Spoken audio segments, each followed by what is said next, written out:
We started the project working on 105 East Osceola about 13 months ago, and today we finished December 17th, 2024. It has been a remarkable journey. This particular piece of property uh, I acquired without ever going inside or knowing anything about what the structure looked like.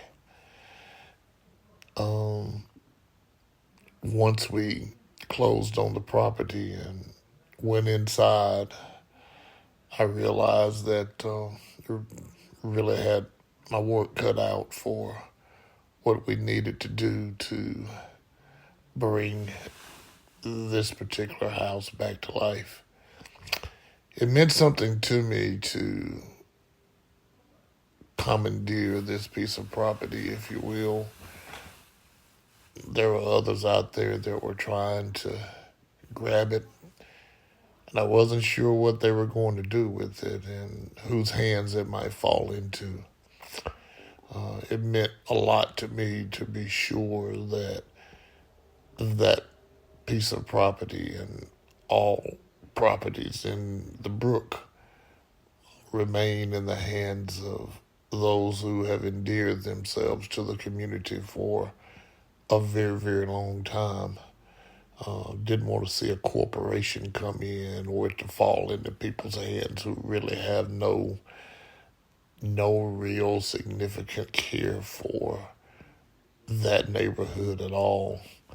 Um, and so that was one of the overriding factors of trying to grab this. Looking at the pictures and looking at the video, you can see that it was in a mess. There were holes in the roof, there were holes in the floor, the walls were horrible, dilapidated, covered with plastic to keep the house warm. Um, the lights were hanging down off of the ceiling. The flooring was in many places just all chipped up. The kitchen was in disarray. The bathrooms looked like something out of the 1930s. But day by day and week by week and month by month, we went to work and we kept working and kept moving. And the crew of guys that have been faithful and loyal to the cause for what I try to work for have been very good with carrying out my desires. I don't have the physical knowledge of how to build things, but my mental vision, I guess I've been blessed to be able to see something and know that we can take it and turn it into something special. And they've taken my vision on a lot of other projects, and this one especially, and turned it into exactly what I wanted it to look like. Miss Miss Daisy Varner is long gone. Mr. Mutt Varner, who lived there, is long gone. Their son Bruce lived there most recently before he passed away. And before them, this particular property was a duplex. Um, and I'll just say that I hope that their family is proud of the work that we've put in. You can see the transformation. Um, I know what it felt like every week at the end of the week, looking at how far we had come and from where we started from. And here we are today, December 17th, 2024, and we have completed our task.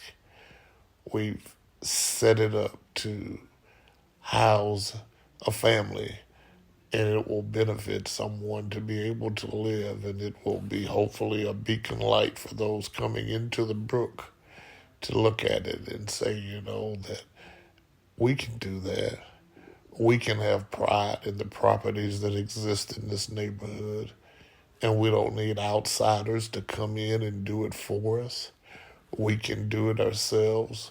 We can fix up our property.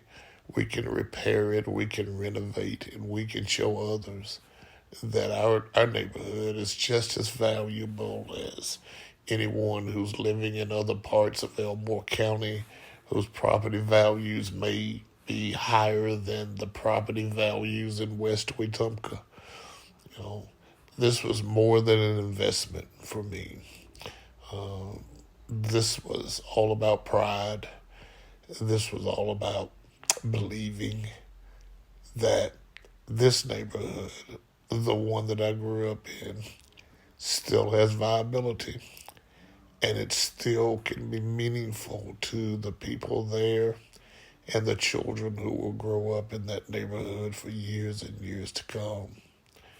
I'd like to just thank the Varner family for trusting us to work through this and for selling the property to us.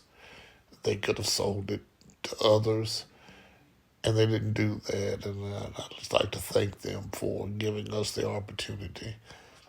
And thank God for his blessings, for giving me the time, having others around me who supported us in doing this and working through it and being able to finish. And wow, to me, it's a magnificent piece of work, and so happy that we could do this, not for financial gain, just for the pride of the community.